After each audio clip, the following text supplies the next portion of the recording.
দেশে ঘূর্ণিঝড় রুমেলের তাণ্ডবে এখন পর্যন্ত প্রাণ গেছে ২১ জনের। এই সংখ্যা আরও বাড়বে বলে ধারণা করা হচ্ছে। মঙ্গলবার সকাল পর্যন্ত সারা দেশে ২১ জনের প্রাণহানির তথ্য পাওয়া গেছে।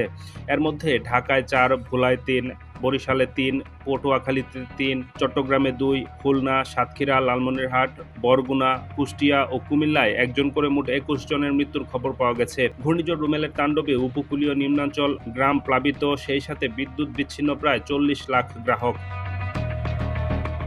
৭ থেকে ৮ ফুটের বেশি উচ্চতার জোয়ারের চাপে সাতক্ষীরা, বরগুনা সহ কয়েক জেলার বেড়িবাঁধ ভাঙন দেখা দিয়েছে।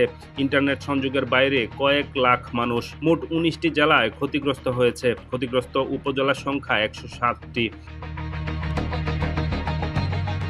রিমেলের তাণ্ডবে ব্যাপক ক্ষয়ক্ষতি হয়েছে সুন্দরবনে। ঝড়ের কবলে মারা পড়েছে হরিণসহ অন্যান্য প্রাণী। মঙ্গলবার বিকেলে বনের কটকা ও দুবলা এলাকা থেকে ২টি মৃত হরিণসহ ৯টি আহত হরিণ ভাসমান অবস্থায় উদ্ধার করে বনরক্ষীরা।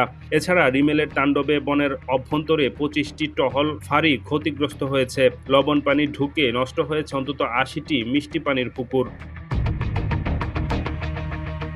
খুলনা অঞ্চলের বন সংরক্ষক মিহির কুমার দে জানান, রোববার বিকেল থেকে টানা ২০ ঘণ্টা রিমেলের তাণ্ডব ও জলোচ্ছ্বাসে সুন্দরবনের প্রাণ প্রকৃতির ব্যাপক ক্ষতি হয়েছে। গাছপালার ব্যাপক ক্ষয়ক্ষতির পাশাপাশি বন বিভাগের বিভিন্ন অফিস, টহলবোট, টিনের চালা, সোলার প্যানেল ও অবকাঠামো ক্ষতি হয়েছে। এ সময় জলোচ্ছ্বাসের কবলে পড়ে কটকা অভয়ারণ্যের অফিস ঘাটের জেটি ও পুকুর বঙ্গোপসাগরে বিলীন হয়ে গেছে। দুবলা, কটকা, কচিখালী, বগিসহ বিভিন্ন বন অফিসসহ ২৫টি টহল ফাঁড়ির টিনের চালা উড়িয়ে নিয়ে গেছে এ ঘূর্ণিঝড়।